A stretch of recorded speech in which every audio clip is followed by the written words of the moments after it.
एक सुबह उस महिला की आंख खुली तो उसने अपने घर में एक अजीब सा लड़का देखा। उससे बात करने के बाद उसे पता चला कि वह लड़का असल में उसका पति था। यह समझने के लिए कि उसका पति अचानक जवान कैसे हो गया, दोनों ने पिछले दिन की घटनाओं को याद करना शुरू किया। ठीक एक दिन पहले उन्होंने अपनी बेमेल शादी खत्म करने का फैसला किया था, लेकिन तलाक की 1 महीने की कूलिंग ऑफ अवधि के कारण उन्हें तलाक का सर्टिफिकेट 1 महीने बाद ही मिल सकता था। उस रात दोनों अलग अलग बार में गए। उनके दोस्तों ने तलाक की वजह पूछी। महिला ने कहा कि उसके पति की जिंदगी बहुत ज्यादा तयशुदा थी। वह हर सुबह ठीक 8 बजे काम पर जाता और हर रात ठीक 10 बजे सो जाता था। वहीं महिला नाइट शिफ्ट में काम करती थी, इसलिए दोनों के समय बिल्कुल अलग थे। नतीजा यह हुआ कि 3 साल शादीशुदा रहने के बावजूद वे लगभग कभी साथ नहीं सो पाए। बाद में दोनों घर लौटे और उन्हें एहसास हुआ कि उनके शरीर से शराब की गंध आ रही थी। महिला पानी पीना चाहती थी, लेकिन गलती से उसने वह पानी आदमी पर गिरा दिया। इस छोटी सी घटना ने उसके अंदर दबी पुरानी भावनाओं को जगा दिया। वह असल में कभी उससे तलाक लेना ही नहीं चाहता था, इसलिए आखिरकार दोनों ने वह रात साथ बिताई। अगली सुबह जब वे उठे तो आदमी रहस्यमय तरीके से बहुत ज्यादा जवान हो चुका था। उस दिन उसकी एक जरूरी मीटिंग थी, इसलिए उसने महिला से उसकी जगह मीटिंग में जाने को कहा। लेकिन मीटिंग के बीच में आदमी के चाचा को पता चला कि दोनों ने तलाक लेने का फैसला किया है। उसे लगा कि महिला जानबूझकर मीटिंग बिगाड़ने आई है, इसलिए उसने उसे सीईओ की जगह खड़े रहने से रोक दिया।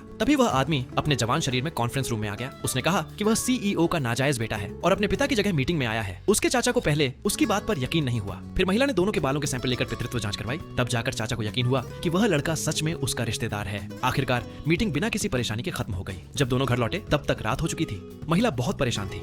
अगर वह आदमी वापस अपने असली रूप में नहीं आया तो सबको लगेगा कि वह गायब हो गया है। तभी उसके दादा उनके घर आ पहुंचे। जब उन्हें पता चला कि उनके पोते का एक नाजायज बेटा है तो वह बेहद खुश हो गए। उन्होंने महिला से तलाक का विचार छोड़ने और उस लड़के को अपना बेटा बनाकर पालने तक के लिए कहा। आदमी को लगा कि उसके दादा महिला को भावनात्मक रूप से मजबूर कर रहे हैं। उसने गुस्से में कहा, आपके व्यवहार की वजह से आपका अपना बेटा घर छोड़कर चला गया था। ये सुनकर दादा बहुत नाराज हो गए। उन्हें लगा कि उनका पोता उस लड़के को ठीक से नहीं पाल रहा है, इसलिए उन्होंने अपने पोते से मिलने की जिद की। महिला ने तुरंत झूठ बोल दिया कि वह बीमार है और आराम कर रहा है, लेकिन दादा का गुस्सा और बढ़ गया। उन्होंने बॉडीगार्ड्स को सभी कमरों की तलाशी लेने का आदेश दिया। जब दादा भी कमरे में दाखिल हुए तो आदमी को अचानक दिल में तेज दर्द महसूस हुआ। उसने तुरंत महिला से उसे छिपाने को कहा। बॉडीगार्ड्स ने एक कमरे की तलाशी पूरी की तो महिला उसे तुरंत अंदर ले गई। आखिरकार दादा उसे नहीं ढूंढ पाए और जाने का फैसला किया। तभी एक बॉडीगार्ड ने सीसीटीवी फुटेज देखकर बताया कि पिछली शाम घर आने के बाद वह आदमी बाहर गया ही नहीं था। महिला ने उन्हें रोकने की कोशिश की, लेकिन दादा ने बॉडीगार्ड्स को उसे वहां से हटाने का आदेश दिया। तभी अचानक आदमी अपने असली रूप में वापस आ गया और कमरे से बाहर निकल आया। उसने दादा से कहा कि वे उसके मामलों में दखल देना बंद करें। आखिरकार बूढ़ा आदमी गुस्से में वहां से चला गया। सब कुछ सुलझ जाने के बाद महिला ने राहत की सांस ली और आदमी से कहा कि वह घर छोड़ने वाली है। लेकिन आदमी ने कहा कि जब तक उन्हें आधिकारिक तलाक के कागजात नहीं मिल जाते तब तक वे पति पत्नी ही हैं। इसलिए महिला के पास वहीं रहने के अलावा कोई रास्ता नहीं था। अगली सुबह वह एक बुरे सपने से जागी और देखा कि आदमी फिर से जवान हो चुका था।